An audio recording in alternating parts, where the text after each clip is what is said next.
Okay, I'm going to show you a quick and easy way of calculating car loans. So there are such things as car loan calculators. I suggest you use them in your assignment, but you do need to demonstrate the mathematics behind them. Now, I've done a test run on this, and I find the calculation I'm going to show you, is a little bit off what they do in the car loan payments because that's a little bit more sophisticated. If you want to go and research what the difference is, um, you can do that. But for the purposes of this, I'm not going to do that. But you can include basically your kind of rough calculations and can contrast that with what you might see in a car loan repayments, but I just want to make sure you're doing something with your mathematics that will be correct. So let me just show you the way to do this while keeping all the important variables and also showing you're working out in the process. So I've decided to to buy a Toyota Celica 98 model. This is a car that I bought when I finished university. So after my first kind of real job in the workforce, after about 6 months, I decided to buy this. It was secondhand. It leaked oil, but it did look pretty, and it was low to the ground, and it was a lot of fun at the time. Got a head gasket dyed. I bought something more respectable. Okay, but let's go buy it again, just for the sake of this. Now, I remember the sticker price on this at the time was 19,000.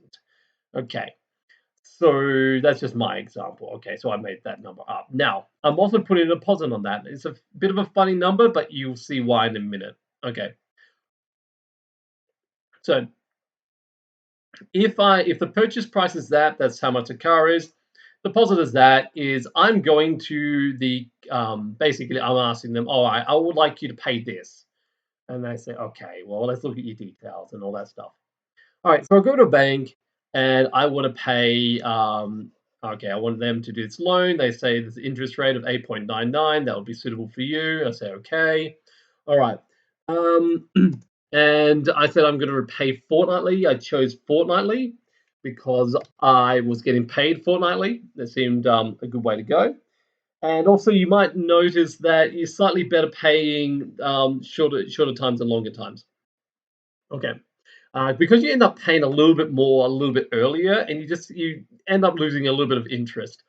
The way I'm doing the calculation probably won't account for that, but if you want to be more sophisticated and look up other ways of doing this, do a bit of research, that's fine. I'm just going to show you the simplest way to go about doing this, and then you can complicate it more so long as you're kind of getting something that looks about right with the calculators.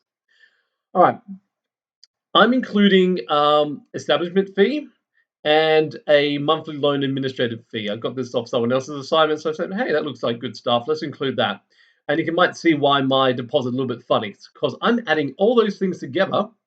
So this is what I'm basically taking out. So part of my deposit pays for these fees, and but not, yeah, but and then there's a little bit left over to decrease the purchase price. So essentially, I'm borrowing this. Okay. Now, where I'm seeing some mistakes is people are just calculating interest off that number.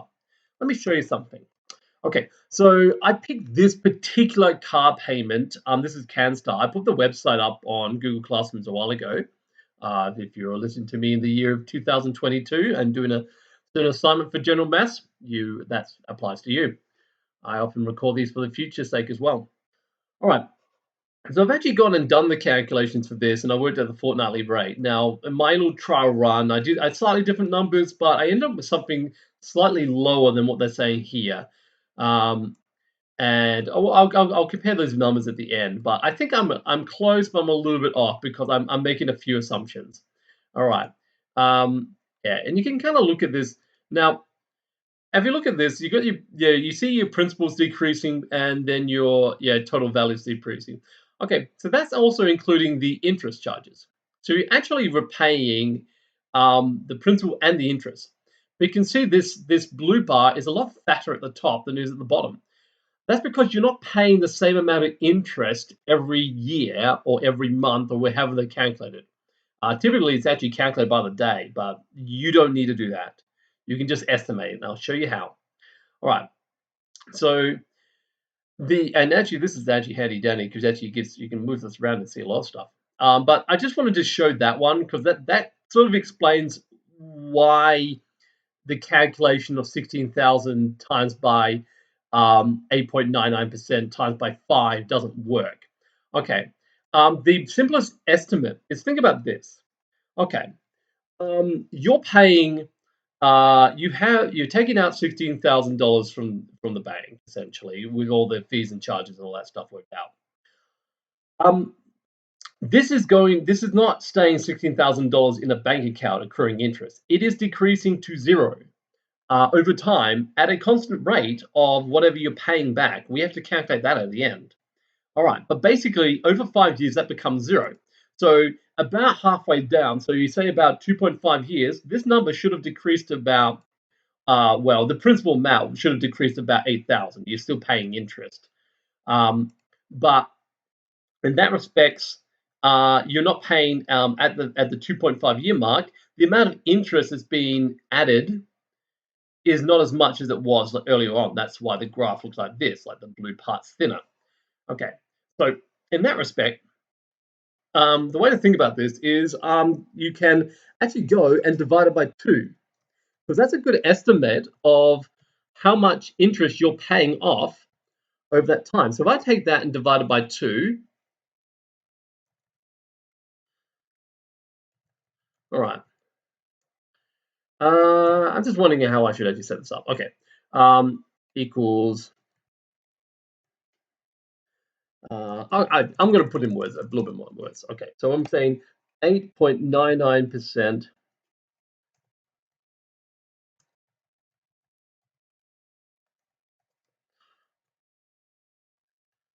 per annum on 1/2 of 16,000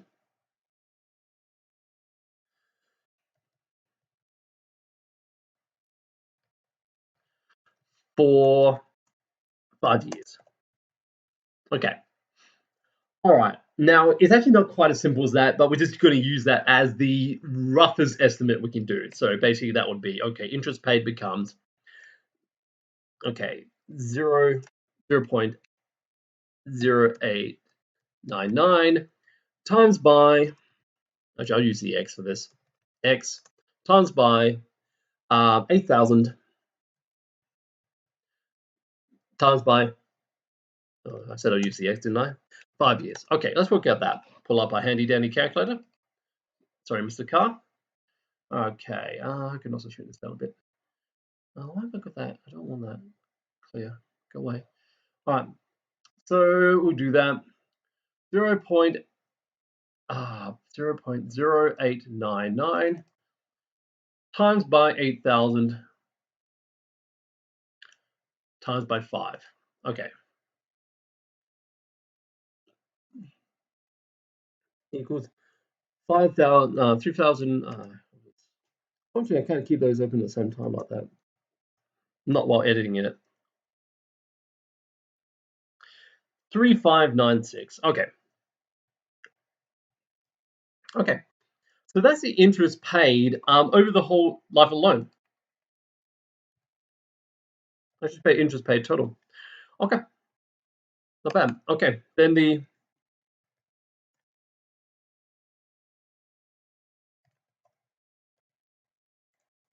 so total payments would there be what am I borrowing? 16. Okay, I'm actually borrowing total payments equals $16,000 to the plus 3,596 dollars. Why do I keep forgetting the dollars? Equals, okay, let's just add. So I can take my last answer plus 16,000. Okay, 19,596.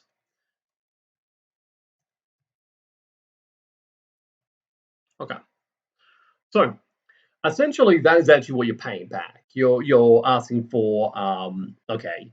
with all the fees and charges, deposit, all that stuff. I'm asking for $16,000. The bank essentially is asking me for about $19,596 to be repaid to them over a period of 5 years, fortnightly. Okay, we'll talk about the fortnightly. Okay, so then the repayments.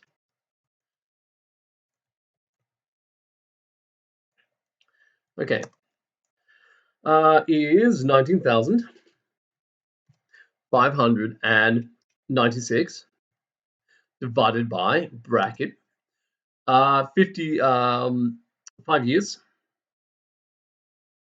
times. Okay, so actually, well, I've actually worked that out. The total number of repayments is 130 because I already worked that out up here. Yeah, so 26 fortnights in a year, 52 weeks in a year, half that. Yeah, again, this is an estimate. I mean, it'll come out every fortnight.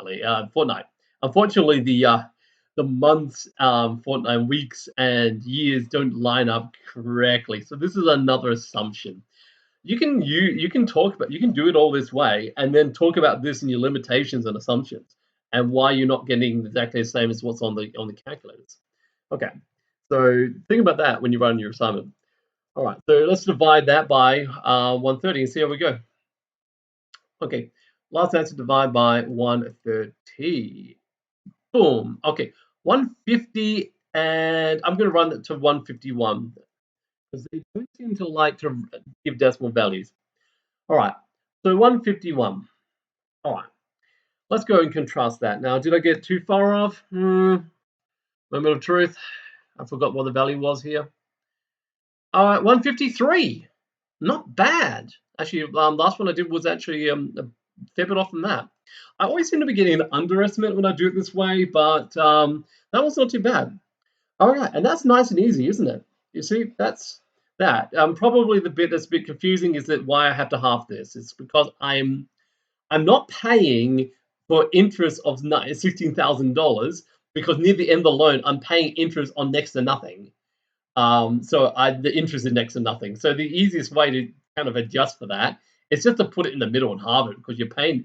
You see, this goes down in an almost straight line, so it's a decent estimation. But this is just an estimation. It's a way of approximating it. But I hope it helped. Yeah, so I'm going to put this up so you can use this in your assignment. Okay, I will catch you later. Like and subscribe.